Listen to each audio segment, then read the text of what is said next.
నమస్తే అండి. శ్రీ గురుభ్యో నమః. మహాగణాధిపతయ నమః. శ్రీమాత్రే నమః. ఈరోజు మనము ద్వాదశ రాశుల వాళ్ళకి డిసెంబర్ 2025 రాశి ఫలాలు ఎలా ఉండబోతున్నాయో తెలుసుకునే ప్రయత్నం చేద్దాము.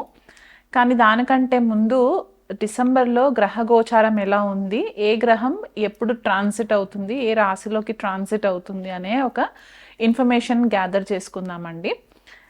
మొదటగా మనము రవి గ్రహం కనుక చూసుకున్నట్లయితే రవి డిసెంబర్ 1వ తారీఖు నుంచి 15వ తారీఖు వరకు కూడా వృశ్చిక రాశిలో సంచారం జరగడము, దాని తర్వాత నెలాఖరి వరకు అంటే 31వ తారీఖు వరకు కూడా మనకి ధనుసు రాశిలో సంచారం జరగడం అనేది కనిపిస్తుంది. చంద్రుడు ఎలాగో మనకి 2.5 రోజులకి రాశి మారుతూ ఉంటారు కాబట్టి చంద్రుడి పరిజ్ఞానం మనకు అంతగా తీసుకోము మేజర్ ట్రాన్సిట్స్కి సంబంధించి. సో కుజుడు కనుక చూసుకున్నట్లయితే డిసెంబర్ 7వ తారీఖున ధనుసు రాశిలోకి సంచారము, దానికంటే ముందు మొదటి 6 రోజులు కూడా వృశ్చిక రాశిలో సంచారము, రవి కుజుల యొక్క కలయిక మొదటి 6 రోజుల వరకు కూడా ఉంటుంది వృశ్చిక రాశిలో. తర్వాత డిసెంబర్ 7వ తారీఖు నుంచి డిసెంబర్ 31 వరకు కూడా కుజుడు ధనుసు రాశిలో సంచారం జరగడం అనేది కనిపిస్తుంది. గురుగ్రహం చూసుకున్నట్లయితే వక్రిగతిలో ఉండి ఫస్ట్ 5 days అంటే 1వ తారీఖు నుంచి 5వ తారీఖు వరకు కూడా గురువు మనకి కర్కాటక రాశిలో సంచారం జరిగి వక్రిగతిలో మనకి మిథున రాశిలోకి ఎంటర్ అవ్వడం అనేది కనిపిస్తుంది అన్నమాట. అండ్ మనము చాలా ఎపిసోడ్స్లో ఇదివరకు కూడా చెప్పుకున్నాము, గురువు మనకి ఈ సంవత్సరం అతిచారిలో ఉంటారు ట్రాన్సిట్లో అని, అంటే ఫాస్ట్ మూవ్మెంట్ ఉంటుంది. సో మిథున రాశిలో సంచారం జరుగుతుందన్నమాట 5వ తారీఖు నుంచి నెలాఖరి వరకు కూడా. శనిని చూసుకున్నట్లయితే మీనరాశిలో సంచారము పూర్వభాద్ర నక్షత్రంలో నుంచి సంచారం జరుగుతుంది. రాహు చూసుకున్నట్లయితే గనక కుంభరాశిలో శతభిష నక్షత్రంలో సంచారము, కేతు పూర్వ ఫాల్గుని నక్షత్రంలో సింహరాశిలో సంచారం జరగడము. అండ్ బుధుడి కనుక చూసుకున్నట్లయితే మొదటి 16 రోజులు కూడా మనకి వృశ్చిక రాశిలో సంచారము, తర్వాత ధనుసు రాశిలోకి సంచారం అనేది కనిపిస్తుంది. అండ్ శుక్రుడు కనుక చూసుకున్నట్లయితే మొదటి 20 రోజులు కూడా మనకి వృశ్చిక రాశిలో సంచారము, దాని తర్వాత ధనుసు రాశిలోకి సంచారం జరుగుతుంది. సో ఇలాంటి గ్రహగతులని మనం గనక పరిశీలించినట్లయితే ఎక్కువ మనకి ధనుసు రాశి వృశ్చిక రాశి యాక్టివేషన్ అనేది కనిపిస్తుంది. అండ్ మనకి శుక్రుడు మనకి వృశ్చిక రాశిలో సంచారం, తులారాశి నుంచి వృశ్చిక రాశిలో, తర్వాత వృశ్చిక రాశి నుంచి ధనుసు రాశిలోకి, ఇక్కడ కూడా మనకి జలతత్వమైన వృశ్చిక రాశి యాక్టివేషన్లో ఉండడము. అండ్ మనకి శని కూడా మీనరాశిలో సంచారము జలతత్వ రాశి అవ్వడము. అండ్ రాహు వచ్చేసరికి శతభిష నక్షత్రము జలతత్వ నక్షత్రంలో, అంటే శతభిష మనకి వరుణుడు రూల్ చేస్తారు కాబట్టి ఇక్కడ మనకి వరుణుడు వర్షాలకి కారణం అని కూడా మనం చెప్తూ ఉంటాం. అంటే ఆయన వర్షాలకి దేవుడు, లేకపోతే మనకి సముద్రాలకి దేవుడు అని కూడా మనం చెప్తూ ఉంటాం కాబట్టి రాహు అక్కడ సంచారం జరగడము. అండ్ రవి కూడా మనకి మొదట 15 రోజులు వృశ్చిక రాశిలో సంచారము, తర్వాత మనకి ధనుసు రాశిలో సంచారము. సో ఇలాంటి ట్రాన్సిట్ని మనము చూసుకున్నట్లు అయితే గనక మనకి గ్లోబల్ లెవెల్గా చూసుకుంటే మనకి వాటర్కి సంబంధించి, అంటే జలానికి సంబంధించి కొద్దిగా మనకి ఇష్యూస్ రావడం, అంటే సైక్లోన్స్ రావడము, టైఫూన్స్ రావడము, లేకపోతే వాటర్కి సంబంధించి యాక్సిడెంట్స్ జరగడం, అంటే కొంతమంది బీచెస్కి వెళ్ళడము అక్కడ ఇష్యూస్ రావడము, లేకపోతే యాక్సిడెంట్ జరగడము, వీళ్ళు కొద్దిగా నెగ్లిజెన్సీ తోటి ఉన్నప్పుడు కొద్దిగా యాక్సిడెంట్స్ జరగడము వాటర్కి సంబంధించి ఇవి ఎక్కువ కనిపిస్తూ ఉన్నాయి. కాబట్టి వీళ్ళనంత మట్టుకు ద్వాదశ రాశులు అందరూ కూడా ఇదొక కామన్ పాయింట్ గుర్తుపెట్టుకోండి. ఎక్కడన్నా నదీ స్నానాలకి వెళ్ళినా సముద్ర స్నానాలకి వెళ్ళినా కొద్దిగా అలర్ట్గా ఉండే ప్రయత్నం చేసుకోండి. మనకి ఈ ట్రాన్సిట్స్ వల్ల చలి తీవ్రత కూడా ఎక్కువ జరిగే ఛాన్సెస్ కనిపిస్తుంది. మనకి తెలుగు రాష్ట్రాలలో చలి కూడా ఎక్కువ ఉంటుంది. కోల్డ్ ఫ్రంట్ అనేది అయితే చెప్తూ ఉంటామో ఈ మొదట 15-16 రోజులు కూడా కోల్డ్ ఫ్రంట్ అనేది ఎక్కువ ఉండి ఉష్ణం చాలా చలి ఎక్కువ అయ్యే ఛాన్సెస్ కనిపిస్తూ ఉన్నాయి.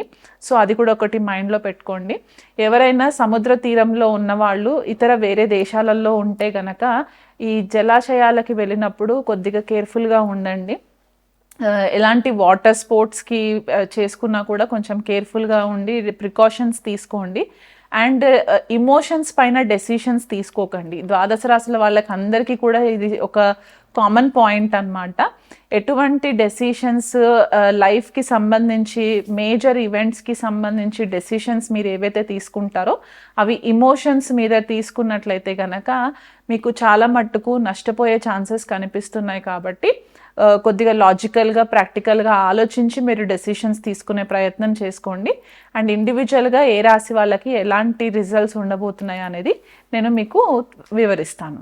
మిథున్ రాశి వాళ్ళకి లేదా మిథున్ లగ్నం వాళ్ళకి డిసెంబర్ నెలంతా కూడా కొద్దిపాటిగా మిశ్రమ ఫలితాలు కల్పిస్తున్నాయండి. ఎందువల్ల అంటే ద్వితీయంలో గురువు ఎగ్జాల్టెడ్ మొదటి 5 రోజులు ఉంటారు వక్రిగతిలో, తర్వాత లగ్నంలోకి సంచారం జరగడము. అండ్ వీళ్ళకి క్లస్టర్ ఆఫ్ ప్లానెట్స్ అంటే మనకి శుక్రుడు, రవి, కుజుడు, బుధుడు ఈ గ్రహాలు ఏంటంటే సప్తమ స్థానము అండ్ షష్ఠ స్థానాన్ని ఎక్కువ ఇన్ఫ్లుయెన్స్ చేస్తున్నట్టు ఉంది. కాబట్టి అండ్ భాగ్యస్థానంలో రాహు సంచారము, దశమ స్థానంలో శని సంచారము, ఇలాంటి గోచారం గనక మనం చూసుకున్నట్లయితే ఈ షష్ఠ స్థానము రోగస్థానము అండ్ శత్రుస్థానము కొద్దిగా యాక్టివేషన్లో ఉంది. కాబట్టి కొద్దిపాటిగా హెల్త్ విషయంలో చాలా కేర్ఫుల్గా ఉండాలి ఈ మిథున్ రాశి వాళ్ళంతా కూడా ఈ నెలంతా. ఎందువల్ల అంటే దశమ స్థానంలో శని సంచారం ఏంటంటే మీకు వర్క్ పైన ఎక్కువ ఫోకస్ పెరగడం వల్ల ఆ వర్క్ కంప్లీట్ చేయాలి, నాకు రికగ్నిషన్ రావాలి, లేకపోతే నాకు చాలా వర్క్లో స్ట్రెస్ ఉంది, మీరు ప్రాపర్ ప్లానింగ్ లేకుండా మీరు చేసుకున్నట్లయితే కనుక ఈ 6th house and 10th house అంటే డైలీ రొటీన్, కర్మక్షేత్రము రెండు యాక్టివేషన్లో ఉండడం బట్టి ఏమవుతుందంటే కొద్దిపాటిగా హెల్త్ చాలా డిస్టర్బెన్స్ అయ్యే ఛాన్సెస్ కనిపిస్తున్నాయి. బాడీలో ఇన్ఫ్లమేషన్ అయ్యే ఎక్కువ ఛాన్సెస్ కనిపిస్తున్నాయి. స్ట్రెస్ వల్ల మీకు కిడ్నీస్ పైన ఎఫెక్ట్ పడే ఛాన్సెస్ కూడా కనిపిస్తున్నాయి. కాబట్టి కొద్దిపాటిగా మీరు శ్రద్ధ వహించి ప్రాపర్ డయట్ కనుక తీసుకొని ఒక ప్రణాళిక వేసుకోండి. వర్క్ లైఫ్ బ్యాలెన్స్ మెయింటైన్ చేసుకున్నట్లయితే కనుక ఇబ్బంది లేదు. అండ్ మీకు కొద్దిగా ఆఫీస్లో కూడా మీ పైన నిఘా ఎక్కువ ఉంటుంది. ఒక కొత్తగా ఎవరికైనా ప్రమోషన్స్ వచ్చినుంటే కనుక మీరు వర్క్ ఎలా చేస్తున్నారని చెప్పేసి మీకు కొద్దిపాటిగా ప్రెషర్ మీకు రావడానికి ఛాన్సెస్ కనిపిస్తున్నాయి. ఈ భాగ్యస్థానంలో ఉండే రాహు ఏం చేస్తుందంటే బేసికల్గా మీకు గురువు రూపేణ ఎవరి దగ్గర నుంచి అయినా సరే మీరు గైడెన్స్ తీసుకుంటే కనుక కొన్నిసార్లు మీకు ఈ గైడెన్స్లో కూడా కొద్దిగా తప్పులు కనిపించే ఛాన్సెస్ కనిపిస్తుంది. ఎందువల్ల అంటే లగ్నంలోనే గురు సంచారము 5వ తారీఖు నుంచి జరిగి రెట్రోలో ఉంటారు, అంటే వక్రిగతిలో గురు సంచారము అండ్ మళ్ళీ భాగ్యస్థానంలో రాహు సంచారం ఏంటంటే కొద్దిపాటిగా మీరు ఏదైతే ఇప్పటి వరకు విశ్వసిస్తూ వస్తూ ఉన్నారో కొన్ని విషయాలని అవి మీకు కొద్దిగా ఎదురు తిరిగే ఛాన్సెస్ కనిపించి దానివల్ల మీరు మనస్తాపానికి గురయ్యే ఛాన్సెస్ ఉన్నాయి. అండ్ 3వ స్థానంలో కేతు సంచారం కూడా జరుగుతుంది. కాబట్టి మీ కమ్యూనికేషన్లో కొద్దిపాటిగా క్లారిటీ ఉండకుండా ఉంటుందన్నమాట. మీరు తోబుట్టులతో కమ్యూనికేషన్ చేస్తున్నా లేకపోతే మీ కమ్యూనిటీలో ఉన్న నైబర్స్తో కమ్యూనికేషన్ విషయంలో కొంచెం డిస్టర్బెన్సెస్ రావడానికి ఛాన్సెస్ కనిపిస్తున్నాయి. భాగస్వామితోటి కూడా కొద్దిపాటిగా చికాకులు రావడము, మీ హెల్త్ సరిగ్గా సపోర్ట్ చేయకుండా మీరు భాగస్వామి పైన ఫోకస్ చేయకపోవడము, ఇవన్నీ కూడా కొద్దిపాటిగా డిస్టర్బెన్సెసే కనిపిస్తున్నాయి. కాబట్టి ఈ నెలంతా కూడా మిథున్ రాశి వాళ్ళు వీలైనంత మట్టుకు సంయమనం పాటించండి, కామ్గా ఉండండి, పేషెన్స్గా ఉండండి. మీ హెల్త్ ప్రయారిటీ అయిపోతుంది ఇక్కడ. మీ హెల్త్ పైన ఎక్కువ ఫోకస్ పెట్టుకోండి. ఒక ప్రణాళికబద్ధంగా మీ కెరియర్ని ముందుకు తీసుకెళ్ళండి. బిజినెస్ పార్ట్నర్షిప్స్లో ఉన్న వాళ్ళు ఎవరైతే ఉంటే కనుక పార్ట్నర్స్ తోటి కొద్దిపాటిగా విభేదాలు జరిగి దానివల్ల మీకు మానసిక ఒత్తిడి అనేది ఎక్కువ కనిపిస్తుంది. ఫైనాన్షియల్ మ్యాటర్స్లో కూడా కొద్దిపాటిగా డెసిషన్స్ మీరు కరెక్ట్గా తీసుకోరు. సో దీనివల్ల అంతా కూడా మీకు హెల్త్ పైన ఎక్కువ ఇంపాక్ట్ అయ్యే ఛాన్సెస్ కనిపిస్తున్నాయి. కాబట్టి స్పెసిఫిక్గా మీరు లక్ష్మీదేవి ఆరాధన ఎంత రెగ్యులర్గా ఈ నెలంతా చేసుకుంటే మీకు శుక్రుడి యొక్క బ్లెస్సింగ్స్ ఉంటాయి. ఎందువల్ల అంటే షష్ఠ స్థానంలో వృశ్చిక రాశిలో శుక్ర సంచారం జరుగుతుంది.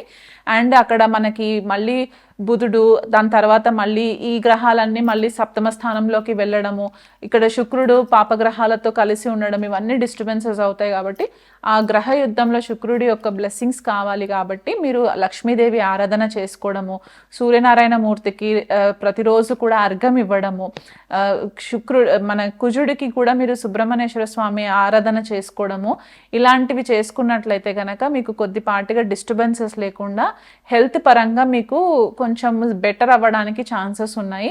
మహాలక్ష్మి ఆరాధన చేసుకోవడము, ప్రతి శుక్రవారం రోజు కూడా అమ్మవారికి పెరుగు చక్కెర వేసి నైవేద్యం పెట్టి అది ఎవరికి ఇవ్వకుండా మీరు మాత్రమే ఆ ప్రసాదం నైవేద్యంగా స్వీకరించినట్లయితే కూడా మీకు హెల్త్ కొద్దిగా సెట్ అవుతుంది.